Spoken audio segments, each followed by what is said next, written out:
नमस्कार, मैं doctor Diksha Dikshit, plastic surgeon, sculpture clinic, Delhi से। हमारे यहाँ बहुत सारे मरीज़ ऐसे आते हैं ओपीडी में जो सोशल मीडिया में प्रोवाइड किए जाने वाली जानकारी से प्रभावित होकर हमारे पास एक धारणा लेकर आते हैं। एज़ डॉक्टर्स हमारा ये प्रयास है कि हम आपको उन धारणाओं की सच्चाई के बारे में बताएं। तो आज हम बात करेंगे प्लास्टिक सर्जरी से रिलेटेड कुछ धारणाएं जो लोगों में बनी हुई हैं, उनका सच क्या है। पहले मैं शुरुआत करूंगी प्लास्टिक सर्जरी वर्ड से। बहुत से लोग हमसे आके ये पूछते हैं कि प्लास्टिक सर्जरी क्यों कहते हैं, क्यों इसमें एक सिंथेटिक मटेरियल या बाहर से लगाए जाने तत्व बॉडी में डाले जाते हैं, इसलिए इनको प्लास्टिक सर्जरी कहा जाता है।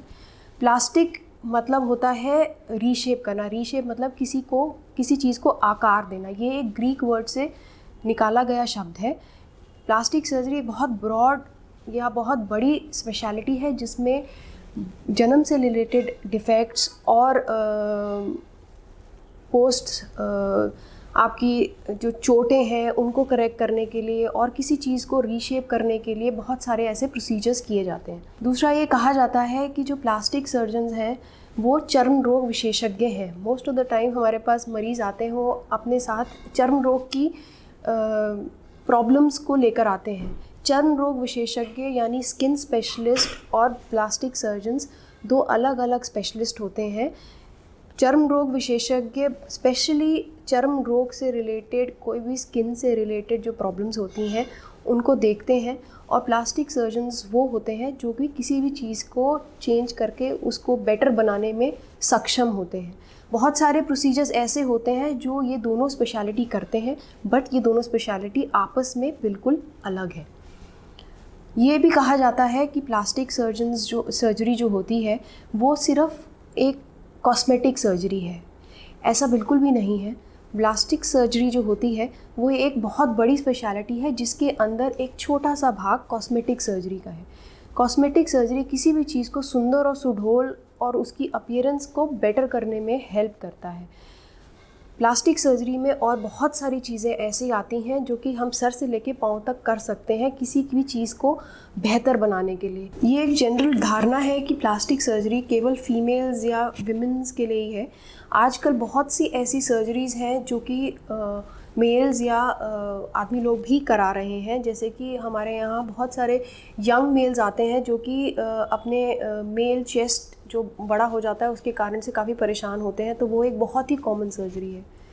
ये भी कहा जाता है कि प्लास्टिक सर्जरी कुछ वर्ग के लोग ही अफोर्ड कर पाते हैं। ऐसा बिल्कुल सही नहीं है, क्योंकि आजकल प्लास्टिक सर्जरी में इतने एडवांसेस आ गए हैं और बहुत सारे रीज़नेबल ऑप्शंस आ गए हैं जो कि हर वर्ग के लोग अफोर्ड कर सकते हैं। बहुत सारे लोग ये मानते हैं कि प्लास्टिक सर्जरी कि जो रिकवरी टाइम होता है प्लास्टिक सर्जरी कराने के बाद, एक रिकवरी टाइम या नॉर्मल आने में बहुत समय लगता है। ऐसा बिल्कुल भी नहीं है, क्योंकि आजकल इतने एडवांसेस एनेस्थीसिया या बेहोशी में आ गए हैं और इतने एडवांस टेक्निक आ गए हैं कि बहुत सारे प्रोसीजर्स में हम सुबह प्रोसीजर करके शाम तक मरीज़ को छुट्टी भी दे देते हैं और मरीज़ 1 से 2 दिन के अंदर अंदर अपनी नॉर्मल ड्यूटीज़ पे जा सकता है। बहुत ज़्यादा लोगों में ये प्रचलित है कि एक लाइपोसक्शन प्रोसीजर होता है जिसको एक बॉडी रीशेपिंग प्रोसीजर हम कहते हैं। ये लाइपोसक्शन प्रोसीजर एक वज़न घटाने का तरीका है। ये बिल्कुल भी सही नहीं है, क्योंकि लाइपोसक्शन जो है वज़न इतना हद तक कम नहीं करता है। वज़न घटाने के लिए और बहुत सारे प्रोसीजर्स होते हैं जिनको वेट लॉस सर्जरीज़ या बैरियाट्रिक सर्जरी कहा जाता है। प्लास्टिक सर्जरी में लाइपोसक्शन उन एरियाज़ में जहाँ पे कि ज़िद्दी फैट या ज़िद्दी चर्बी डिपॉजिट होती है, जमी हुई होती है, उनको निकालने में आपको एक इंच लॉस देता है और आपकी बॉडी को अच्छे से रीशेप करता है। ये एक वेट लॉस सर्जरी नहीं है। ये सारी सर्जरीज़ एक बहुत ही स्पेशलाइज्ड सर्जरीज़ होती हैं, और ये सारी प्रोसीजर्स प्लास्टिक सर्जरी के अंदर जितने भी आते हैं ये एक expert with full training over the years और विद फुल एक्सपीरियंस जिनके पास होता है वो परफॉर्म करते हैं, जिनके पास एक MCH या DNB प्लास्टिक सर्जरी की डिग्री होती है।